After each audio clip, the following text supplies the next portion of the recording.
اور ان کی خدمت ہے، اور پھر سب سے یہ پہلی بھی ہے، سب سے آخری بھی، اور سب سے یہ زیادہ ضروری بھی کہ اللہ کی بارگاہ میں گڑ گڑایا کریں، رویا کریں، اللہ سے مانگا کریں، اور بالخصوص ایسے وقت میں کہ جب سب سوئے ہوں یا سارے جو ہے نا وہ اپنے کاموں میں تنہائی میں بیٹھ کر جو ہے اللہ کو یاد کیا کریں، رویا کریں، اور جھولی پھیلا کر اس کریم کی بارگاہ سے مانگا کریں کہ میرے مولا، میں نے اپنے گھر کو چھوڑا، میں نے اپنے بہن بھائیوں کو چھوڑا، ماں باپ کو چھوڑا، اور صرف تیرا دین سیکھنے کے لیے یہاں پر آیا ہوں۔ اے اللہ، میری جھولی جو ہے نا وہ خالی ہے، میرا دامن خالی ہے، اپنے فضل سے، اپنے کرم سے تو میری خالی جھولی کو بھر دے، پھر دیکھنا کتنا کرم ہو۔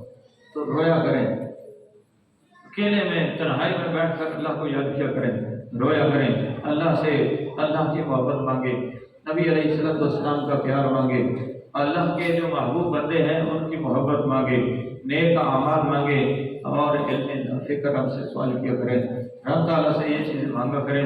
پھر دیکھنا کہ وہ کریم جو ہے وہ کس طرح جو ہے وہ ہمارے خالی دامنوں کو بھرتا ہے، کس طرح ہماری خالی جھولیاں جو ہے وہ اس کے نام اور کرم سے جو ہے نا وہ کس طرح بھر دیتی ہیں۔ تو اس لیے میرے بھائی، میرے لیے بھی دعا کیا کریں، اپنے لیے بھی، اپنے اساتذہ کے لیے، اور سارے مسلمانوں کے لیے، اور اپنے دل کے اندر ایک درد پیدا کریں۔